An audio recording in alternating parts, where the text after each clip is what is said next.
The morning shift change on Nexira Prime Station was always chaotic. Hundreds of alien species moved through the corridors, their voices mixing into a symphony of galactic business. Ships docked and departed every few minutes. Diplomats argued over trade routes. Scientists debated theories. Warriors from a dozen worlds shared battle stories in the recreation halls. Nobody paid attention to the human. Walking quietly through the crowd, Marcus Chen carried a data tablet under his arm and a cup of coffee in his hand. He was average height for a human, with dark hair starting to gray at the temples. His face had the kind of forgettable features that disappeared in a crowd. He wore the plain gray uniform of a station administrator, and he moved with the unhurried pace of someone who had nowhere important to be. He had arrived on the station 3 months ago as a liaison officer from Earth's diplomatic corps. His job was simple: process paperwork, coordinate schedules, make sure human visitors had proper documentation. It was boring work. Marcus seemed perfectly suited for it. Ambassador Vakari watched him pass through the main hall that morning. She was a Kryn, tall, and covered in golden scales that marked her as a warrior diplomat of the highest rank. Her people had fought in 100 wars across the galaxy. They respected strength, courage, and glory. She found Marcus Chen disappointing. "That is the human liaison," asked her assistant, a young Trell named Opus. "I expected someone more ... impressive." Vakari nodded slowly. "I have met other humans. They are usually loud, eager to prove themselves. They tell stories and make jokes. This one barely speaks. Perhaps he is shy." Perhaps, but Vakari wasn't convinced. There was something about the human that bothered her, though she couldn't explain what. Something in the way he moved, maybe, or the way his eyes scanned a room before he entered it. Small things. Odd things. Marcus reached his office and settled behind his desk. The room was small and plain, with only a few personal items. A photo of Earth from space. A small plant that somehow survived despite Marcus forgetting to water it. A coffee mug with a faded logo that nobody could read anymore. He activated his computer and began working. Through the day's tasks: supply requisitions, visitor permits, meeting schedules. The kind of work that made most people's eyes glaze over. But Marcus moved through it with quiet efficiency. Around midday, disaster-struck Opus, the young Trell assistant, was carrying a container of Veshin acid solution through the administrative section. The chemical was used for cleaning certain types of data cores, and it was completely safe in its container. But Opus was nervous, rushing to complete an errand for Ambassador Vakari. And he didn't see the maintenance drone moving across the floor. He tripped. The container flew from his hands and shattered against the wall of the archive room. The acid splashed across 3 shelves of data tablets, each one containing irreplaceable treaty documents from the last decade. The chemical began eating through the cases immediately, filling the air with acrid smoke. Opus stood frozen in horror. No. No. Marcus appeared in the doorway within seconds. He didn't run, but he moved with sudden purpose. His eyes took in the scene instantly: the spreading acid, the smoking tablets, the panicking Trell. "Step back," Marcus said calmly. "Don't breathe the fumes." He grabbed a chemical neutralizer from the emergency kit on the wall, something Opus had completely forgotten existed. Marcus sprayed it across the acid spill in a precise pattern, moving with the practiced efficiency of someone who had dealt with worse emergencies. Within 2 minutes, the reaction stopped. The smoke cleared.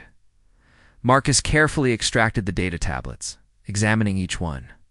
"These 3 are destroyed," he said, setting them aside. "These 5 are damaged, but recoverable. The rest are fine." Opus was shaking.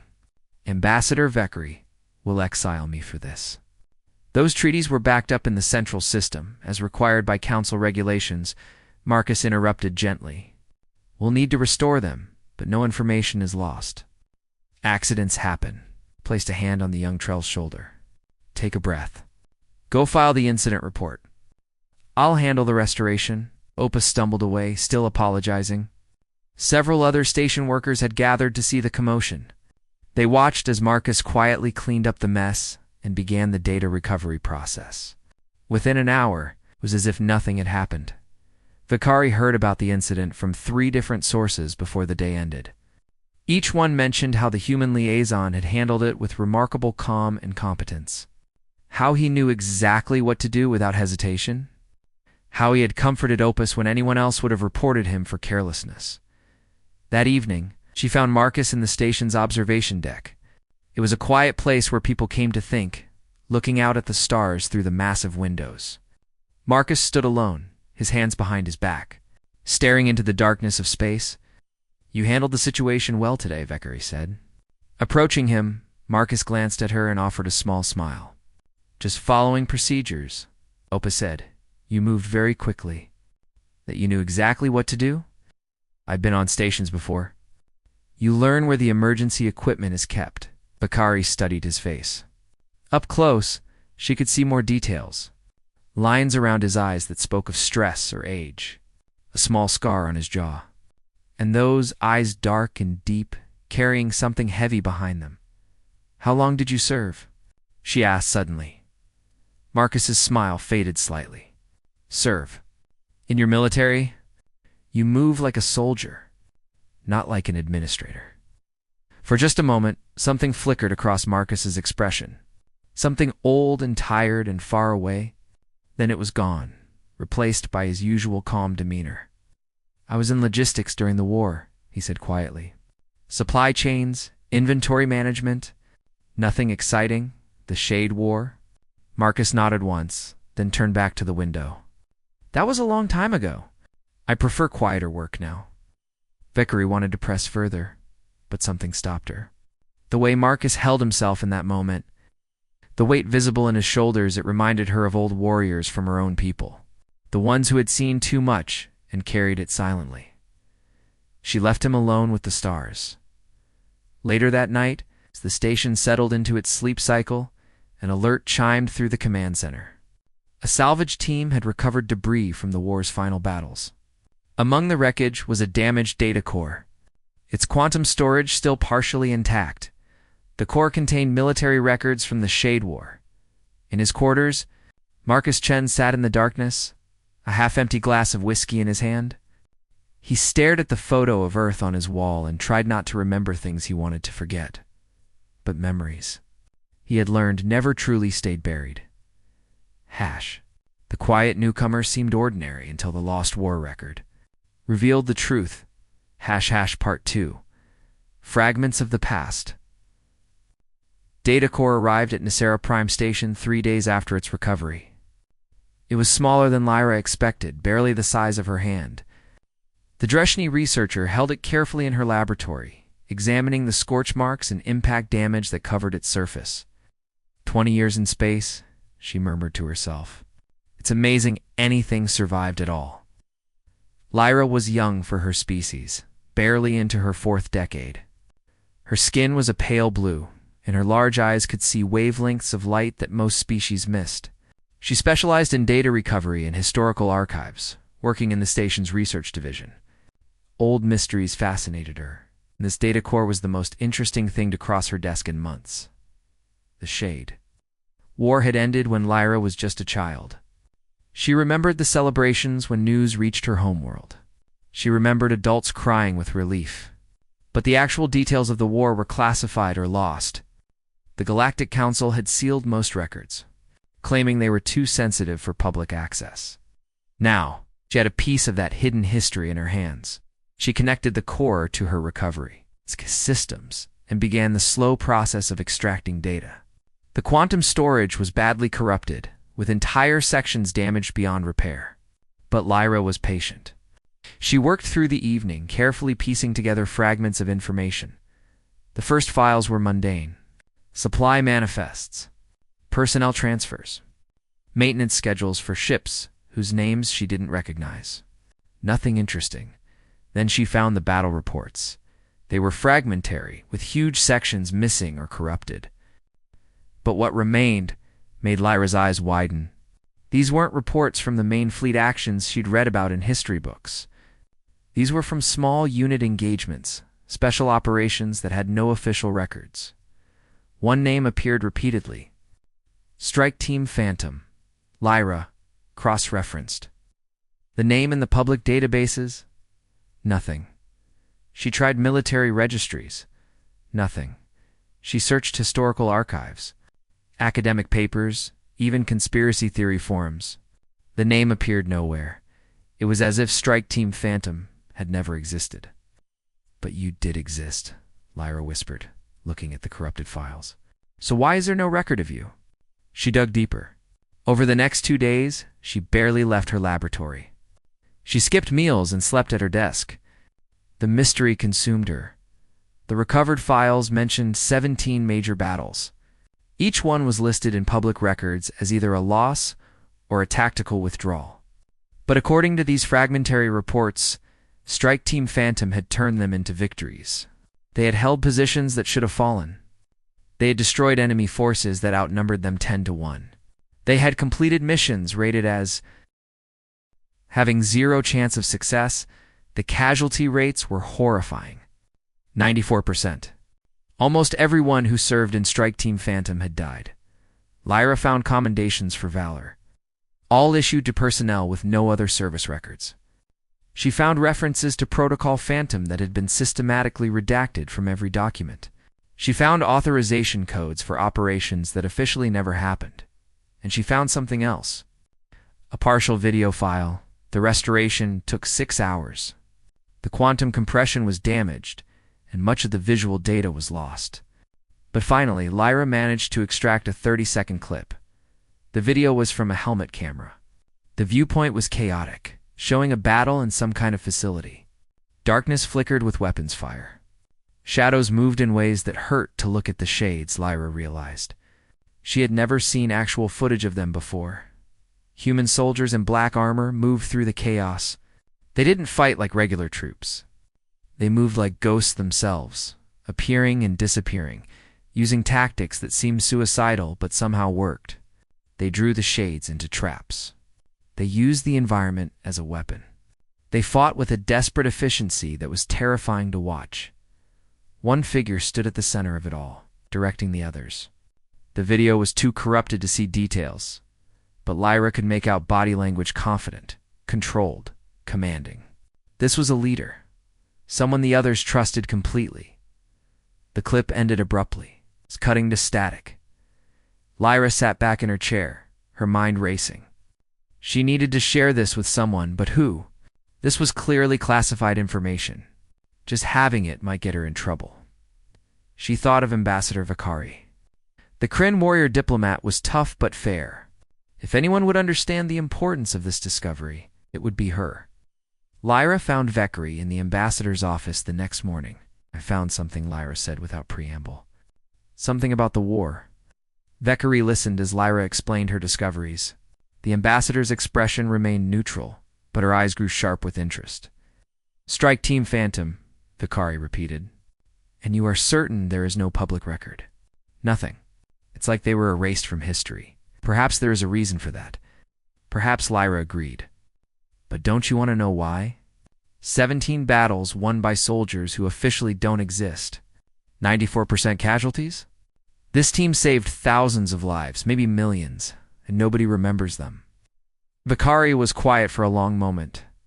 Finally, she nodded. Show me everything you have found. They spent the afternoon in Lyra's laboratory reviewing the recovered files. Vakari had military experience that Lyra lacked. She could read between the lines of the battle reports, understanding tactics and implications that Lyra had missed. These operations were not standard military actions, Vakari said. They were too dangerous, too ... irregular. The Council would never have approved them officially. So they used soldiers who didn't officially exist, Lyra said. Plausible deniability, perhaps. Or perhaps these soldiers volunteered for missions that others would not accept. They watched the video clip together. Vakari leaned forward, her warrior's instincts recognizing the skill in what she was seeing. These humans fought well, she said with genuine respect. Very well. Their tactics are unconventional but effective. Lyra had been working on enhancing the video. I think I can get better resolution on this section, she said, pointing to the central figure. It might take a few more hours, but she stopped. Vakari was staring at her computer screen, her expression frozen. What is it? Lyra asked.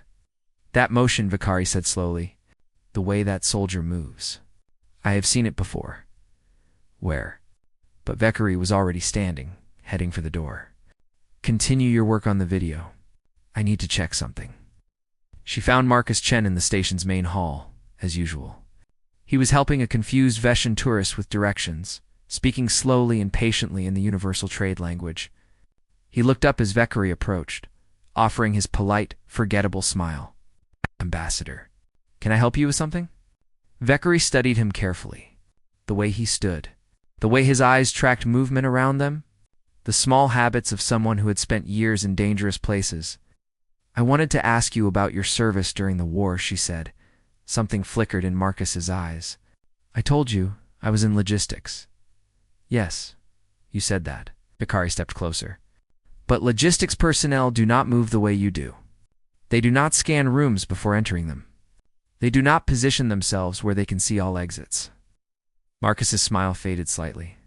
Old habits. What unit did you serve with? Does it matter? The war ended 20 years ago. It matters to me. They stood in silence for a moment. Around them, station life continued. Aliens walked past, caught up in their own concerns. Nobody paid attention to the human and the Kryn standing in the middle of the hall. Finally, Marcus spoke quietly. I'd prefer not to talk about it if that's acceptable. Vakari saw something in his expression then. Pain, carefully hidden, regret, and something else a weight that few people carried. The burden of decisions that could never be unmade. She had seen that look before. On the faces of warriors who had fought in battles they couldn't forget. Of course, she said gently. I apologize for prying. Marcus nodded and turned away, disappearing into the crowd. Vakari watched him go, her suspicions growing stronger. That evening there was a crisis. A council member's private ship suffered catastrophic system failures while approaching the station. Life support was failing. The crew had minutes to evacuate or dock successfully. Station control erupted in chaos. Docking procedures were complex, and the damaged ship was barely maneuverable.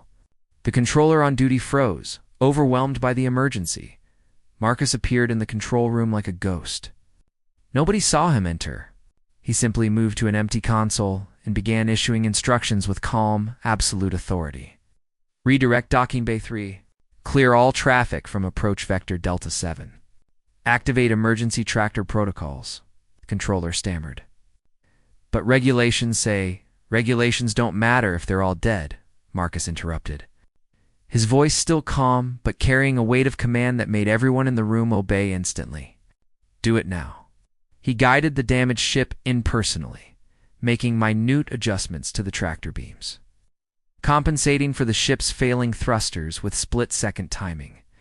It was masterful piloting by remote control, the kind of skill that came from years of experience in combat situations. The ship docked successfully. All crew members were saved. Marcus stood up from the console, his expression returning to its usual calm neutrality.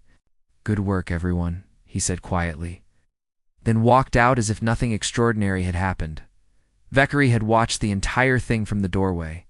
She returned to Lyra's laboratory with purpose. How is the video enhancement coming? She asked. Almost done, Lyra replied, excitement in her voice. I'm getting much better resolution. Look, you can almost see the image resolved. The central figure's armor became clear enough to read the text stenciled on the chest plate.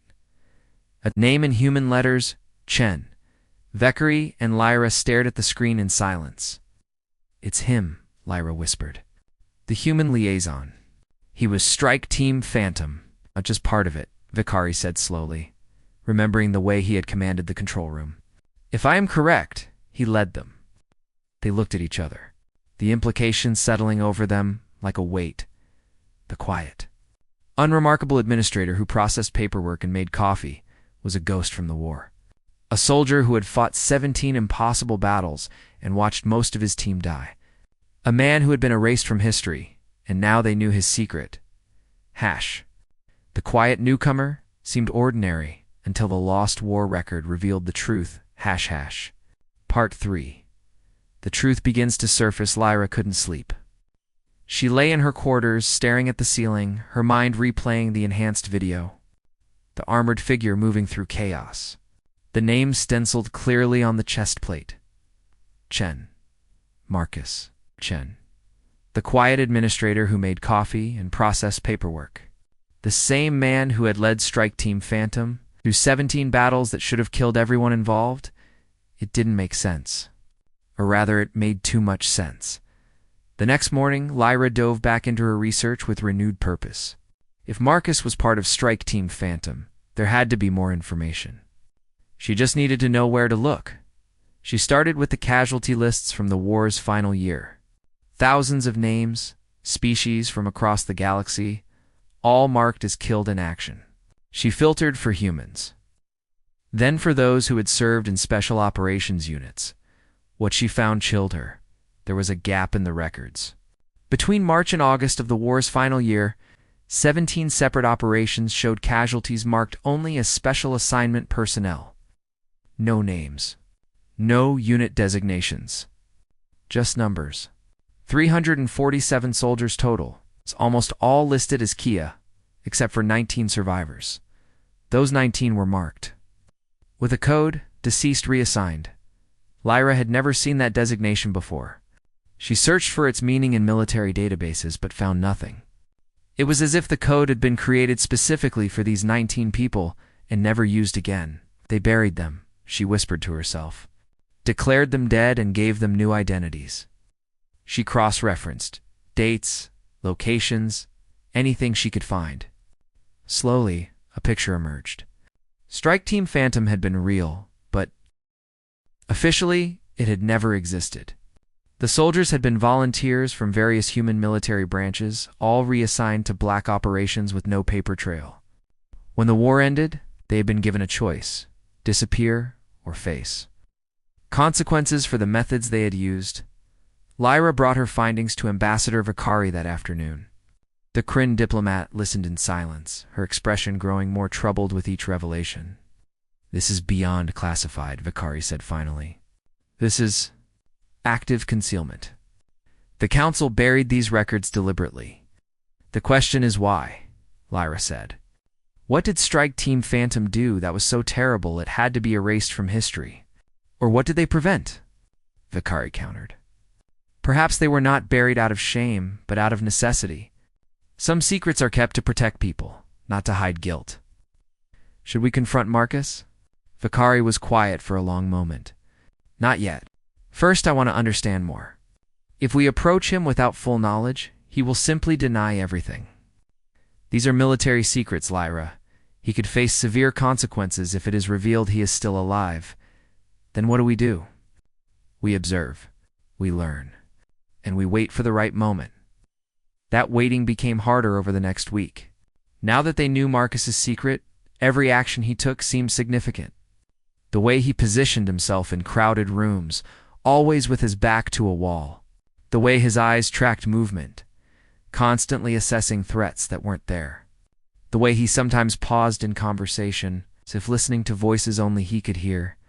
He was a soldier pretending to be a civilian, and he was very good at pretending, but cracks showed in the mask. One afternoon, a group of Veshan warriors visited the station. They were veterans from the Shade War, visiting to attend a memorial ceremony. One of them, an old soldier named Kethris, spotted Marcus in the corridor and approached him. "Human," Kethris called out in a friendly voice. "You served in the war?" "Yes." "Your bearing gives you away." Marcus smiled politely. "Only briefly." "Logistics support." "Logistics? Important work." Kethris laughed. "I was at the Battle of Zarian myself. Terrible fighting. The line nearly broke a dozen times. But someone held it together, gave us time to evacuate the civilians. Never learned who, though. Command said it was classified." Something changed in Marcus's expression. Just for a second. A flicker of pain, or memory, or both. "The Zarian line," he said quietly. Yes, that was terrible fighting. You heard about it then?" "I heard." Marcus's voice was carefully neutral. 16 days of continuous combat, if I remember correctly. Heavy casualties on both sides. 16 days exactly. Kethers's face grew solemn. We lost good people there. But without whoever held that line, we would have lost everyone. The entire civilian fleet, thousands of ships. Someone performed a miracle, and the council classified it so heavily, we cannot even thank them. Then he nodded once. I'm sure they didn't do it for thanks. He excused himself and walked away. Vekari, who had observed the entire exchange from a distance, saw how his hands trembled slightly as he left. She found him an hour later in the observation deck, the same place he had been the night they had first talked about his service. He stood alone, looking out at the stars. The Zarian line, Vekari said softly, approaching him. That was Strike Team Phantom, wasn't it? Marcus didn't turn. I don't know what you're talking about. Lyra recovered video files. Battle reports. We know about Strike Team Phantom. We know that you know things that could get people killed, Marcus interrupted, his voice harder than she had ever heard it. Things that should stay buried. Marcus, he finally looked at her, and Vekari took an involuntary step back. His eyes held something ancient and terrible, a darkness that spoke of things seen and done that could never be forgiven. You don't understand, he said quietly. You can't understand. Strike Team Phantom didn't exist because what we did, the things we had to do to win. He stopped, struggling with words. The Shades didn't just kill people, Ambassador. They broke them. They corrupted minds, turned friends into enemies, made parents murder their own children. Traditional warfare was useless against them, so you found another way. You found every way. Good ways, bad ways. Ways that kept me awake at night, even now, 20 years later. He turned back to the window. We held the Zarian line for 16 days. You want to know how? We learned to think like the Shades. We used psychological warfare, terror tactics, strategies that violated every rule of civilized combat. We became monsters to fight monsters. Vekari felt a chill run through her scales. And when the war ended, the council looked at us and saw people who knew too much, who had done too much. We were given a choice: disappear quietly or face courts-martial for war crimes. Marcus's laugh was bitter. They called it voluntary reassignment to civilian life. A nice way of saying, we'll bury you and pretend you never existed. How many of you survived? 19 out of 347. Most of those 19 took the offer and disappeared. New names, new lives, new worlds. I chose to stay in diplomatic service, thought I could do something good with what I learned. He glanced at her. Guess I was wrong. Even here, even now, the past finds me. Vekari moved to stand beside him. You saved thousands of lives. Millions, perhaps. That should be remembered, should it? Marcus's voice was hollow. Should people know what we did? Should they know that their heroes won by becoming exactly what they were fighting? Some truths are too ugly for history books, Ambassador. They stood in silence for a long time, watching the stars move slowly past the window. I will not tell anyone, Vekari said finally. Your secret is safe with me, and with Lyra. Thank you. Axe. Marcus's voice was tired. I just want to live quietly. Process paperwork. Make coffee. Maybe water that plant in my office occasionally? Is that too much to ask? No, it is not. But both of them knew that peace was a fragile thing. Later that evening, Lyra made a breakthrough in her data recovery. She had been working on a section of the core that seemed completely corrupted. But she had developed a new technique for quantum data restoration. It was experimental and time-consuming, but it worked. New files emerged from the darkness. Personnel records. Mission briefings. After-action reports written in dry, military language that somehow made the horror worse. And one file that made Lyra's blood run cold. It was marked with the highest classification level she had ever seen. The file name was simple. Protocol Phantom Final. Authorization. She opened it with shaking hands. The document was a council directive, signed by the highest military authorities from a dozen species. It authorized Strike Team Phantom to operate without oversight, without restrictions, and without accountability. It gave them permission to use any methods necessary to stop the Shade advance. Any methods. No exceptions. No questions asked. At the bottom of the document was a list of objectives. 17 missions, each rated with probability of success and acceptable casualty rates. The success probabilities ranged from 8% to 0.3%. The acceptable casualty rates were all listed as total loss acceptable. These were suicide missions. Every single one. Strike Team Phantom had been expected to die completing them, but they had succeeded anyway, and survived at least some of them. Long enough to be buried in classified files and forgotten. Lyra was still staring at the screen when her laboratory door opened. She looked up to see Marcus standing in the doorway. His expression was calm, but his eyes held a question. "Vakari told me you knew," he said quietly. "I wanted to see for myself what you had found." Lyra gestured at her screen. Everything. The missions. The casualties.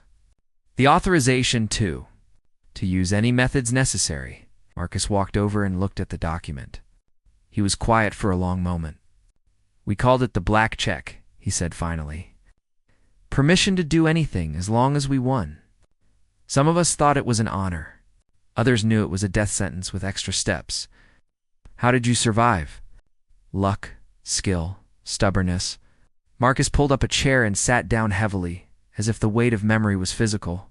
"And because I was willing to sacrifice anything one to complete the mission, including myself, including my own humanity." The video shows you leading them. You were in command. I was. For all the good it did them.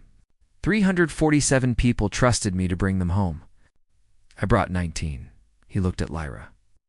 "That's my record, researcher." That's what Strike Team Phantom really was. Not heroes. Not saviors. Just desperate people doing terrible things because someone had to. Lyra didn't know what to say to that. She looked at the quiet, tired man sitting in her laboratory and tried to reconcile him with the warrior in the video. With the commander who had led soldiers through impossible battles. "For what it's worth," she said finally, "I think you were brave." Marcus shook his head slowly. Bravery is facing danger despite fear. What we did was different. We stopped feeling fear. We stopped feeling much of anything. That's not bravery. That's survival. He stood up to leave, then paused at the door. "Thank you for understanding. And please, keep this to yourself. The people who died deserve to be forgotten. They wouldn't want to be remembered as what we became." After he left, Lyra sat in the darkness of her laboratory, surrounded by the ghosts of Strike Team Phantom. She thought about secrets and sacrifices, about the cost of victory and the price of peace. And she hoped Marcus was wrong. She hoped the fallen deserved to be remembered, because someone should know what they had given up to save a galaxy. The quiet newcomer seemed ordinary until the lost war record revealed the truth. Part 4. The record speaks. The next week passed in an uncomfortable silence. Marcus continued his work as if nothing had changed, but now Lyra and Vakari saw everything differently. They watched him navigate station politics with quiet efficiency. They saw him help visitors and solve problems, and they noticed things others missed: the careful way he positioned himself, the constant awareness, the weight he carried. Lyra tried to focus on other work, but her mind kept returning to the recovered files. She had done what Marcus asked and kept the information secret, but it felt wrong. These soldiers had saved countless lives. They deserved recognition, not erasure. She decided to learn more about the 19 survivors.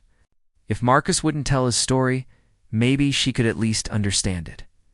The search was difficult. The survivors had been scattered across the galaxy with new identities, new lives, carefully constructed backgrounds that hid their past. But Lyra was persistent, and she had skills that few researchers possessed. She could find patterns in data that others missed. Over 2 weeks, she traced 13 of the 19 survivors.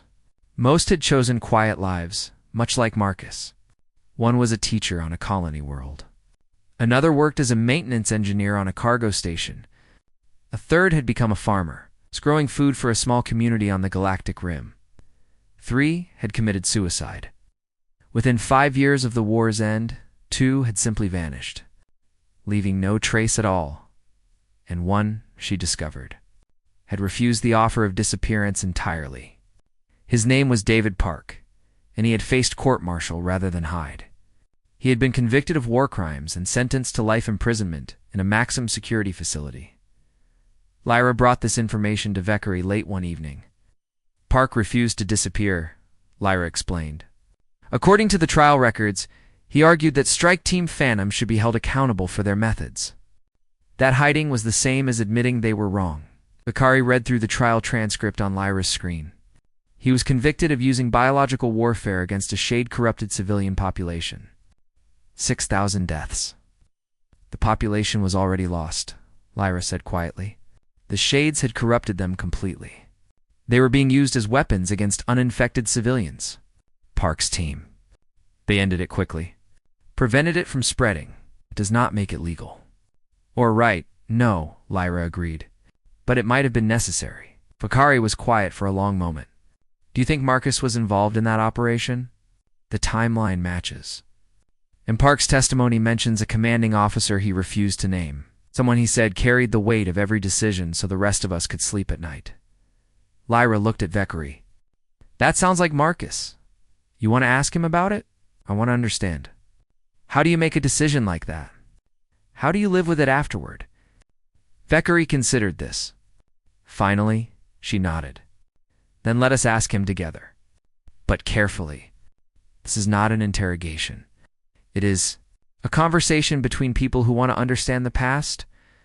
They found Marcus in his office the next day. He looked up from his paperwork as they entered, and immediately his expression became guarded. Ambassador Lyra, is something wrong? We want to talk to you, Vekari said gently. About Strike Team Phantom. About what really happened. Marcus was silent for a long moment. Then he saved his work, closed his computer, and gestured for them to sit. What do you want to know? His voice was carefully controlled. Lyra spoke first. We found records of the survivors. 3 committed suicide. David Park is in prison. Most of the others are living in hiding, just like you. What happened to you all? What did you see that was so terrible? Marcus leaned back in his chair, his eyes distant. When he spoke, his voice was quiet but steady. The Shades weren't like any enemy the galaxy had faced before. They existed partially in another dimension, which made them nearly impossible to fight with conventional weapons. But worse than that, they could corrupt living minds. Turn people into something else. Not dead. Not alive. Something trapped in between, serving the Shades against their will. He paused, collecting his thoughts. The first time I saw it happen was on a colony world. We arrived too late to save anyone.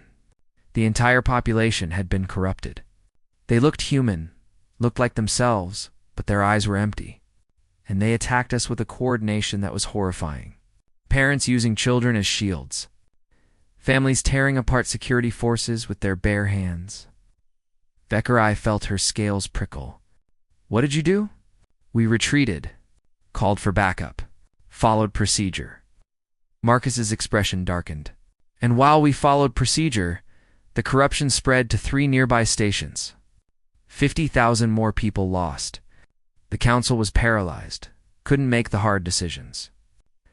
So they created Strike Team Phantom and gave us the authority to do what they couldn't. What?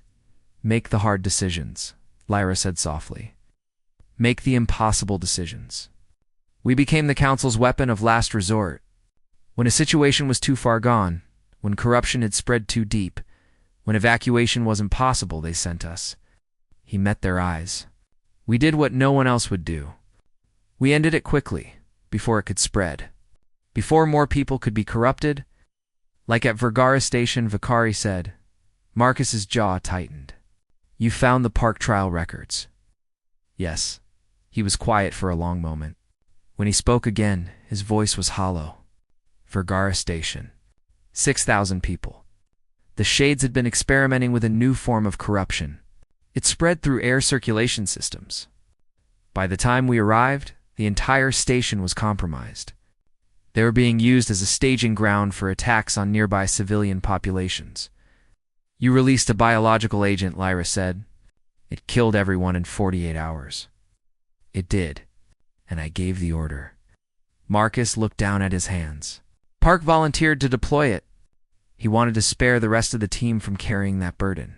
But it was my decision, my responsibility. When he refused to hide after the war, when he insisted on facing trial, I almost went with him. Should have gone with him. Why didn't you? Vakari asked. Because I was a coward. The words came out bitter. And because the council convinced me that someone needed to remember. Someone needed to carry the weight of what we'd done, not in a prison cell, but out in the world. Living with it every day, making sure it never happened again. He stood up and walked to his window, looking out at the station's main concourse. So here I am, processing paperwork, making coffee, helping tourists find their gates, and every day I remember Vergara Station. The Zarian Line, Kellis Prime. 17 missions. 347 people who trusted me, and countless others who died because of decisions I made. Lyra felt tears in her eyes. You saved millions of lives. I did, and I killed thousands. Both things are true. Marcus turned to face them. That's what Strike Team Phantom was. We were the people who made the choices no one else could make, who lived with the consequences so others didn't have to. We weren't heroes. We were necessary. There's a difference. Vakari stood and approached him. You speak of your team as if they were victims. But they volunteered, did they not? They did. Every single one knew what they were signing up for. That makes it worse, not better. They trusted me to lead them, and I led them to their deaths. You led them to victory, victory. Marcus laughed bitterly. Yes, we won. The shades were driven back. The galaxy was saved. And it cost us everything we were. Some of my team died in battle. Some died by their own hands afterward. Some, like Park, chose punishment over peace. And the rest of us were ghosts, Ambassador. Living shadows of people who stopped existing the moment we put on that black armor. He moved back to his desk, suddenly looking very tired. I became an administrator because I wanted to build things instead of destroying them.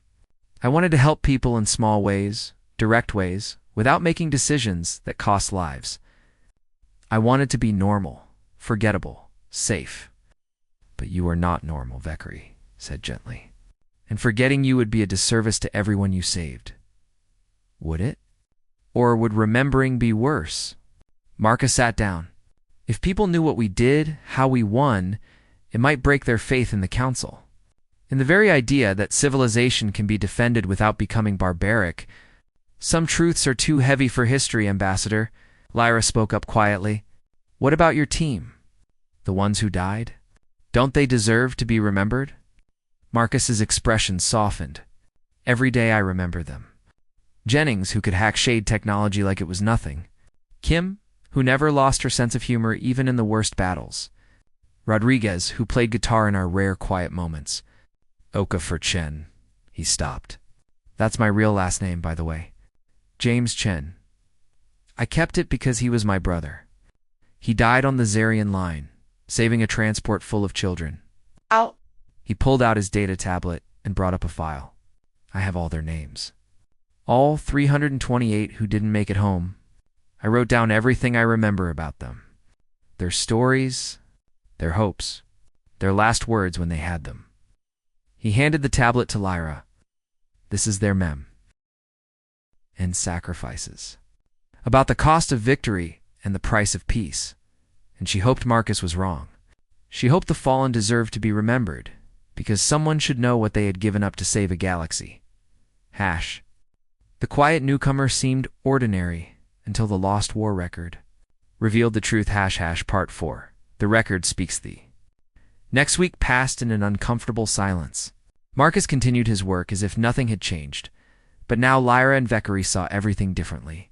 They watched him navigate station politics with quiet efficiency. They saw him help visitors and solve problems. And they noticed things others missed, the careful way he positioned himself, the constant awareness, the weight he carried. Lyra tried to focus on other work, but her mind kept returning to the recovered files. She had done what Marcus asked and kept the information secret, but it felt wrong. These soldiers had saved countless lives. They deserved recognition, not erasure.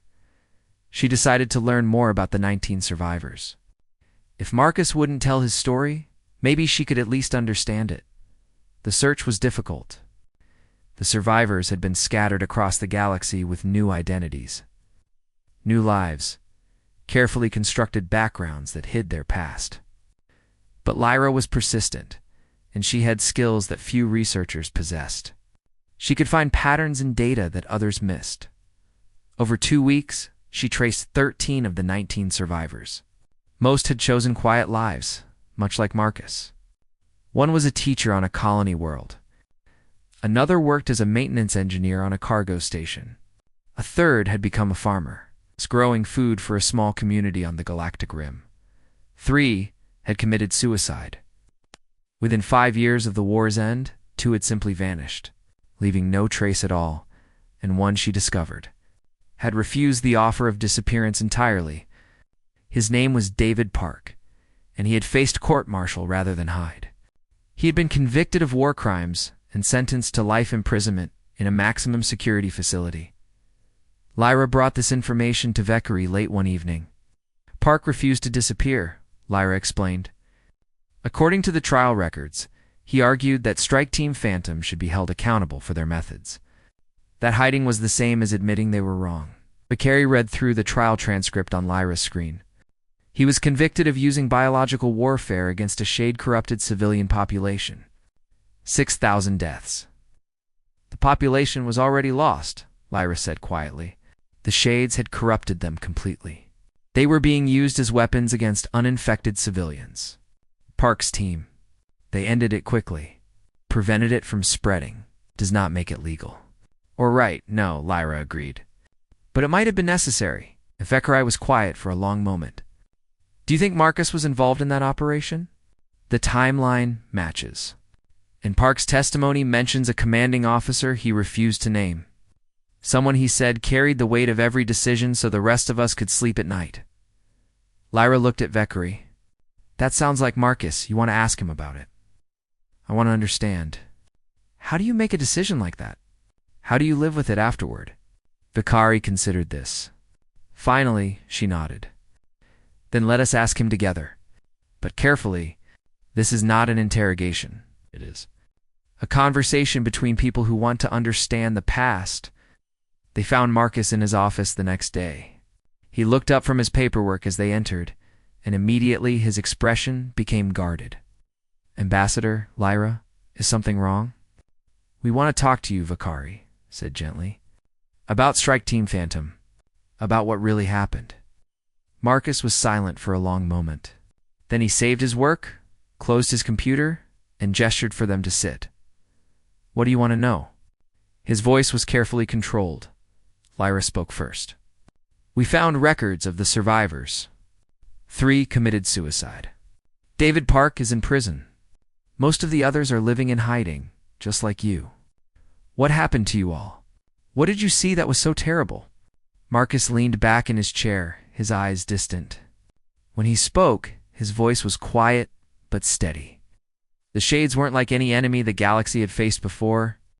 They existed partially in another dimension, which made them nearly impossible to fight with conventional weapons. But worse than that, they could corrupt living minds, turn people into something else. Not dead. Not alive. Something trapped in between, serving the shades against their will. He paused, collecting his thoughts. The first time I saw it happen was on a colony world. We arrived too late to save anyone. The entire population had been corrupted. They looked like themselves, but their eyes were empty. And they attacked us with a coordination that was horrifying. Parents using children as shields. Families tearing apart security forces with their bare hands. Gari felt her scales prickle. What did you do? We retreated. Called for backup. Followed procedure. Marcus's expression darkened. And while we followed procedure, the corruption spread to 3 nearby stations. 50,000 more people lost.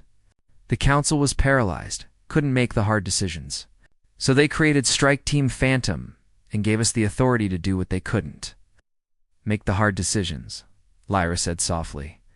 Make the impossible decisions. We became the Council's weapon of last resort. When a situation was too far gone, when corruption had spread too deep, when evacuation wasn't possible, they sent us. He met their eyes. We did what no one else would do. We ended it quickly, before it could spread, before more people could be corrupted.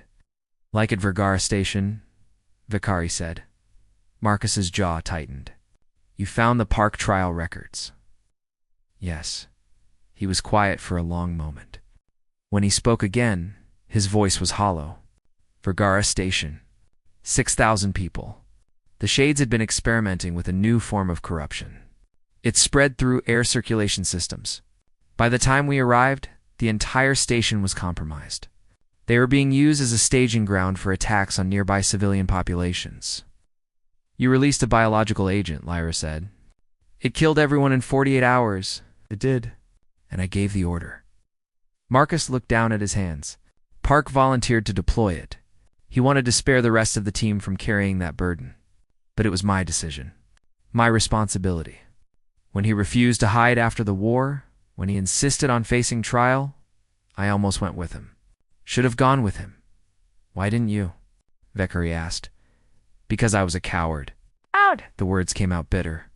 And because the Council convinced me that someone needed to remember. Someone needed to carry the weight of what we'd done, not in a prison cell, but out in the world. Living with it every day, making sure it never happened again. He stood up and walked to his window, looking out at the station's main concourse. So here I am, processing paperwork, making coffee, helping tourists find their gates, and every day I remember. Vergara Station. The Zarian Line, Kellis Prime, 17 missions, 347 people who trusted me, and countless others who died because of decisions I made. Lyra felt tears in her eyes. You've saved millions of lives. And I killed thousands. Both things are true. Marcus turned to face them. That's what Strike Team Phantom was.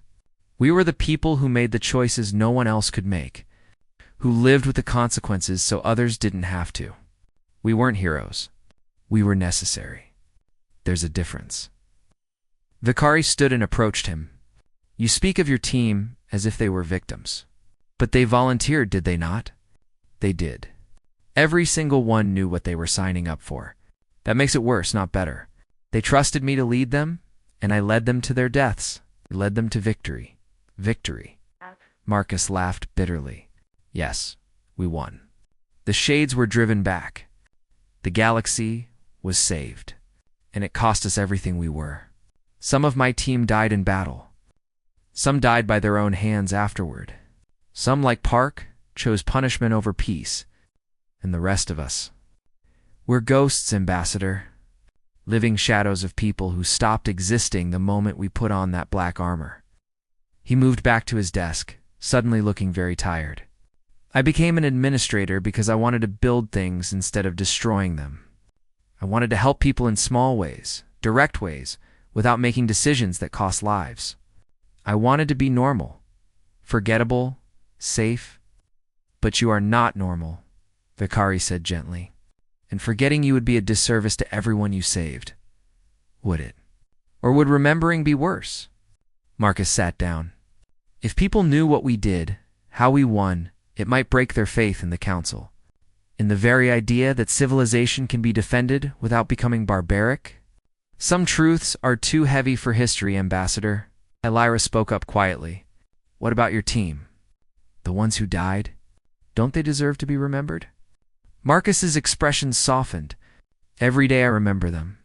Jennings, who could hack shade technology like it was nothing. Kim, who never lost her sense of humor, even in the worst battles. Rodriguez, who played guitar in our rare quiet moments. Okafor Chen, he stopped. That's my real last name, by the way. James Chen. I kept it because he was my brother. He died on the Zarian line, saving a transport full of children. Not. He pulled out his data tablet and brought up a file. I have all their names. All 328 who didn't make it home. I wrote down everything I remember about them. Their stories. Their hopes. Their last words when they had them. He handed the tablet to Lyra. This is their memorial. Not official. Not public. Just ... remembered. By someone who was there. Lyra took the tablet with shaking hands. She scrolled through page after page of memories. Each one a person who had lived and fought and died in battles that officially never happened. This is beautiful, she whispered. It's all I have left of them. Marcus took the tablet back. After the war, the Council ordered all strike team records destroyed. They wanted no evidence, no trail, no chance of the truth getting out. This file is the only record that Strike Team Phantom ever existed. And when I die, it dies with me. Vakari felt something stir in her chest, anger at the injustice of it. Sadness for the lost stories, respect for the man who carried them alone. It should not die, she said firmly. These people sacrificed everything. They deserve better than to be forgotten. They deserve peace, Marcus countered. And so do their families. Most of them think their loved ones died as regular soldiers in normal battles. Would you want them to know the truth? That their daughter became an expert in psychological warfare? That their son learned to weaponize corruption? That their friend turned into something barely human to save humanity? Vakari had no answer to that. They sat in heavy silence until Lyra spoke again. What if we could honor them without revealing the details? What if people knew Strike Team Phantom existed, that they fought impossible battles and won, without knowing exactly how? Marcus shook his head. The moment you acknowledge we existed, people will dig. They'll find files like you did. They'll piece together the truth, and that truth will haunt them the way it haunts me. Maybe some truths need to haunt people, Vakari said. Maybe remembering the cost of peace is what keeps us from needing to pay it again. Marcus looked at her for a long moment. Then he smiled sadly. Perhaps you're right, Ambassador. But I'm not ready for that. Not yet. Maybe not ever. Stood up, signaling the end of the conversation. Thank you for listening. Thank you for understanding. And please, let this be the end of it. Let me keep processing paperwork and making coffee. Let me pretend I'm just Marcus Chen, unremarkable administrator. It's the only piece I have left. Vakari and Lyra left his office in silence. As they walked through the station, Vakari spoke quietly. He is wrong about one thing. What's that? Lyra asked. He is not unremarkable. He is extraordinary. And someday, the galaxy should know it. Neither of them knew that someday would come much sooner than they expected. Far beyond the station, the deep darkness between dimensions, something stirred. A remnant of the Shade forces, weakened but not destroyed, had detected an unusual quantum signature. The signature of a data core from the war. The signature of Strike. Team Phantom's lost records. And the Shades were coming to investigate. Hash. The quiet newcomer seemed ordinary until the lost war record revealed the truth. # Part 5. The Shadow Returns. First alarm came at 0300 station time. When most of the crew was asleep, Lyra was still in her laboratory, working on the final sections of the recovered data core. She had become obsessed with the project, spending every spare moment trying to extract the last fragments of information. She wanted to know everything about Strike Team Phantom, to understand the people who had sacrificed so much. When the alarm blared, she jumped in surprise, nearly dropping the data core. The screen flashed red. Dimensional anomaly detected. Lyra's blood went cold. Dimensional anomalies meant only one thing: the Shades. She grabbed her communicator with shaking hands. Control, this is Lyra. What's happening? The response was panicked, multiple voices talking over each other.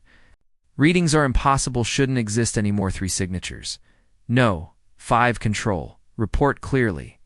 A different voice came through, the station's security chief.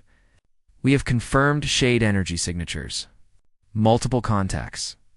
They're phasing through the outer hall. All personnel to emergency stations. This is not a drill. Lyra's mind raced. The Shades were supposed to be gone, driven back through dimensional rifts that had been sealed 20 years ago. But the readings on her screen told a different story. They were here. They were real. And they were coming. She looked down at the data core in her hands. The quantum signature. The Shades could track quantum signatures across dimensions. That's how they had found corrupted populations during the war. And this core, with all its military data, all its records of Strike Team Phantom's operations, it was broadcasting like a beacon. I brought them here, she whispered in horror. My research brought them here. She ran from the laboratory, clutching the data core. The corridors were erupting in chaos. Aliens of every species ran in all directions, some toward emergency stations, others simply fleeing in panic. Alarms wailed. Emergency lights cast everything in red. Lyra saw her first shade as she rounded a corner. It was exactly like the historical descriptions, exactly like the corrupted footage from the war. A shape that hurt to look at directly, darkness that moved with terrible purpose. It existed partially in their dimension and partially in another, making it flicker and distort. Where it touched the walls, metal corroded. Where it passed through crew members, they fell screaming. Lyra ran the other way. She had to find Marcus. He was the only person on this station who knew how to fight these things. The only person who had survived fighting them before? The station's command center was in chaos when she arrived. Vekari was there, trying to coordinate a response, but it was clear they were overwhelmed. Station security had weapons designed for normal threats, terrorists, conventional attackers. Nothing they had could hurt beings that existed partially in another dimension. They're phasing through our defenses, the security chief was saying. Standard weapons are useless. We need to evacuate. Evacuation will take hours, Vekari interrupted. We have 4,000 people on this station. Ships cannot dock fast enough. Then what do we do? Someone shouted, "You fight." Everyone turned. Marcus stood in the doorway, his expression transformed. The tired, apologetic administrator was gone. In his place stood someone else entirely, a soldier, a commander. Someone who had faced this enemy before and survived. The Shades are here for the data core, he said, his voice carrying absolute authority. They detected its quantum signature. If we give it to them, they'll leave, Lyra said immediately. If we give them military intelligence about how we fought them before, they'll use it. They'll adapt. They'll become unstoppable. Marcus looked at her for a long moment. Then we destroy the core. After I've spent weeks recovering it, after everything we learned, learning doesn't matter if everyone dies. He turned to Vekari. Ambassador, order an evacuation. Get as many people off the station as possible. And what will you do? Vekari asked, though she already knew the answer. What I was trained to do. Marcus moved to a console and pulled up the station's schematic. His fingers flew across the controls with practiced efficiency. The Shades are converging on Lyra's laboratory. That's where the signal is strongest. We can use that. How many Shades? He asked the security chief. 5 confirmed. Maybe more. 5. Marcus's expression was grim. With proper weapons and a trained team, 5 would be manageable. With what we have here, stopped thinking. How many security personnel do you have? 43 on duty. But they're not trained for this kind of combat. They'll have to learn fast. Marcus's eyes scanned the schematic. The Shades will try to spread corruption through the life support systems. That's their standard tactic. We need to seal off the contaminated sections and keep them contained until evacuation is complete. Vekari stepped forward. Tell us what to do. Marcus looked at her in surprise. Ambassador, you should evacuate with the others. I am Kryn. We do not flee from battle. Her expression was fierce. If you command, I will fight. Several other station personnel stepped forward. Despite their fear, despite never training for this, they were willing to stand their ground. Marcus saw their determination, and something shifted in his expression. For just a moment, he looked like the commander from the old video someone people would follow into impossible situations. All right, he said. Here's what we're going to do. Over the next 10 minutes, Marcus transformed the chaos into organized resistance. He positioned security teams at choke points where shade movement could be predicted and contained. He showed them how to use environmental systems as weapons rapid, pressure changes, temperature extremes, anything that disrupted the Shade's dimensional phasing. He turned the station itself into a trap. Remember, he told them, you can't kill them with direct force, but you can hurt them. You can slow them. You can buy time. That's all we need time for. Evacuation. To Lyra, he said, take the data core to the main reactor level. We're going to use its quantum signature as bait for the trap I'm about to set. His expression was grim. The core generates a quantum field. If we can amplify that field and then collapse it suddenly, it might create a dimensional shockwave. That's theoretically never got to test it during the war, but theory is all we have right now. Lyra understood. You're going to weaponize my research? I'm going to weaponize everything I can. He placed a hand on her shoulder. This isn't your fault. The Shades would have found another way eventually.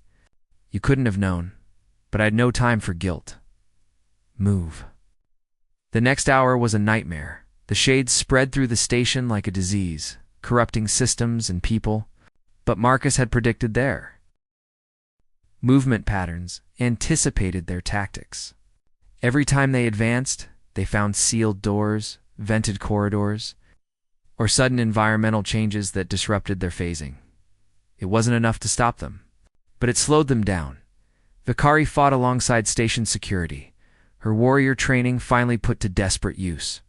She saw Marcus moving through the battle like a ghost himself, always 3 steps ahead of the Shades, turning every disadvantage into opportunity.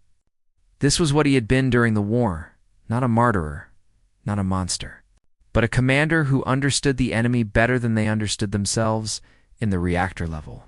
Lyra worked frantically to set up the quantum field amplifier. The theory was sound, but the execution was almost impossible with makeshift equipment. She could hear fighting above her, alarms screaming, people dying. Marcus's voice came through her communicator. Status. Almost ready. 2 more minutes. You have 1 minute. They're breaking through. Lyra's hands shook as she made the final connections. The data core pulsed in the amplification chamber, its quantum signature growing stronger. Stronger, a shade phased through the wall beside her. Lyra screamed. The creature turned toward her, its form rippling with terrible purpose. She could feel it reaching for her mind, trying to corrupt. Trying to break. Marcus appeared between them. He had grabbed an emergency plasma cutter from somewhere. The tool designed for cutting through damaged hull sections. It wasn't a weapon, but in his hands, timed perfectly with the Shade's dimensional phase. It became one. The plasma arc caught the Shade mid-phase, disrupting its existence across dimensions. The creature shrieked a sound that wasn't quite sound and recoiled. Shit. Marcus shouted at Lyra, keeping himself between her and the Shade. Activate the pulse. Lyra's hands flew across the controls. The quantum field reached critical amplitude. She hit the collapse sequence. The world went white. The dimensional shockwave exploded outward from the data core. A quantum tsunami that existed in multiple dimensions simultaneously.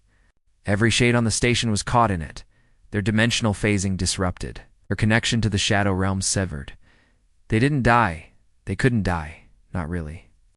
But they were forced back through the dimensional barriers, expelled from this reality. With a force that sealed the breach behind them, the silence that followed was deafening. Lyra opened her eyes. She was on the floor. Marcus was beside her, unconscious, but breathing.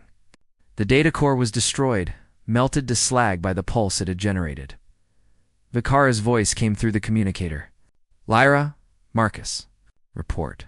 We're alive, Lyra managed to say. The Shades. They're gone.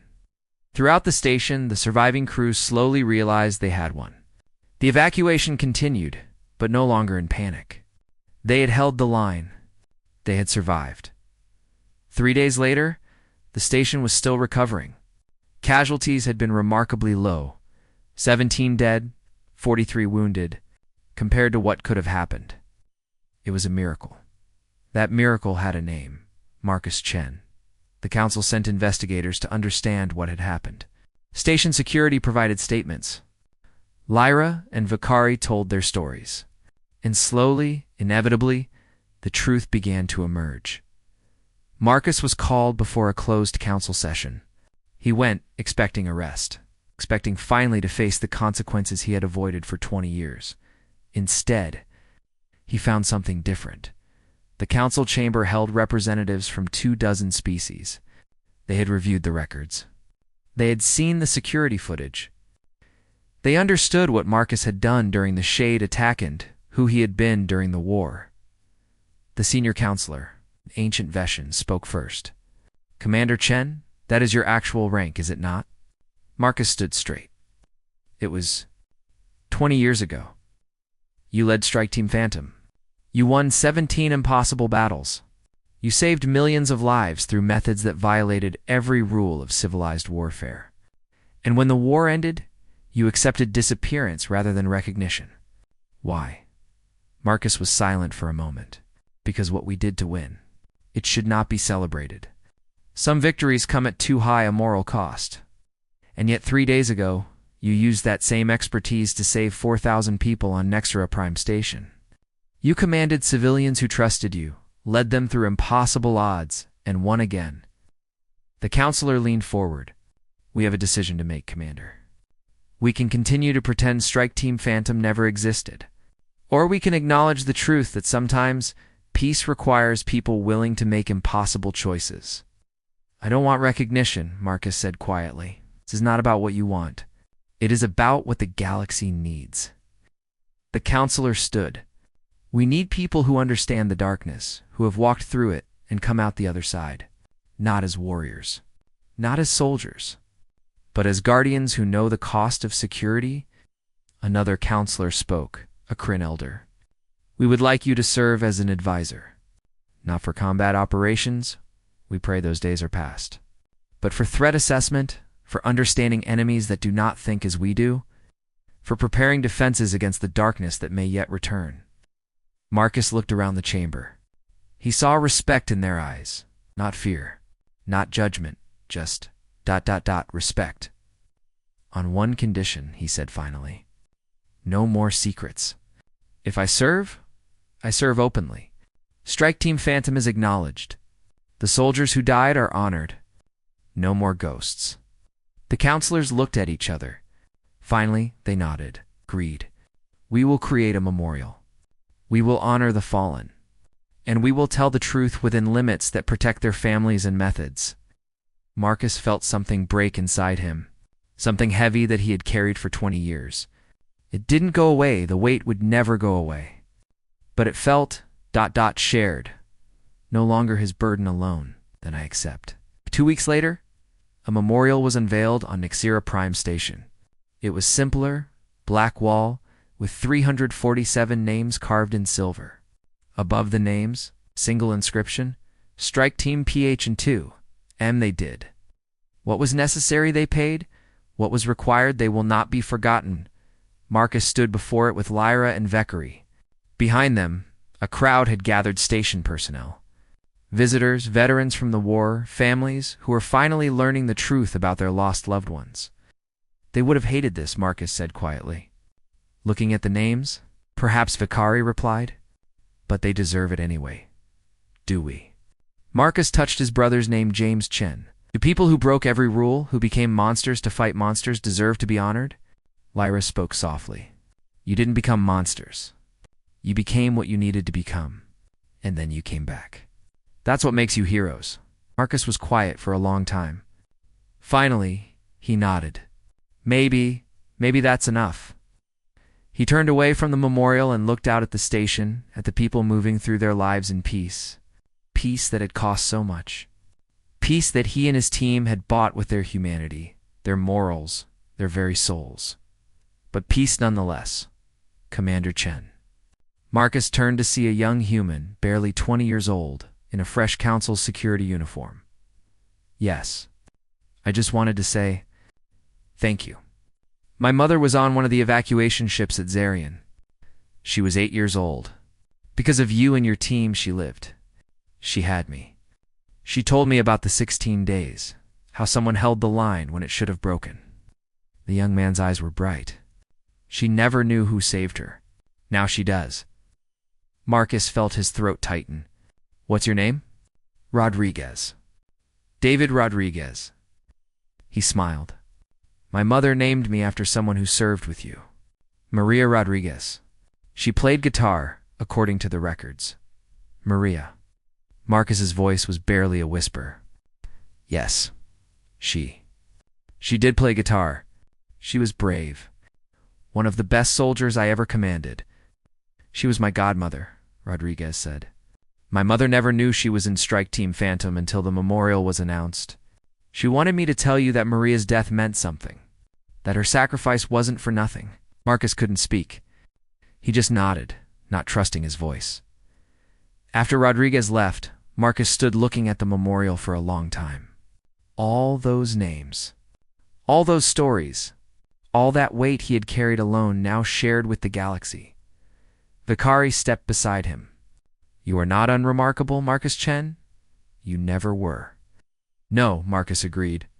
I suppose I'm not, he smiled, slightly a real smile this time, not the tired mask he had worn for 20 years. I'm just a man who did what needed to be done, who lived with the consequences, who tried to build something better than what was lost, Vicari said, is enough. That is more than enough. Marcus took one last look at the memorial, at the names of the people who had trusted him, followed him, died for him. Then he turned and walked back into the station. Back to his work, back to his life. But now finally, he wasn't walking alone, and in the observation deck, if anyone had been watching, they might have seen a quiet man pause before the stars. They might have seen him close his eyes and whisper 347 names, the way he did every night, remembering, honoring, living for all those who couldn't. The end.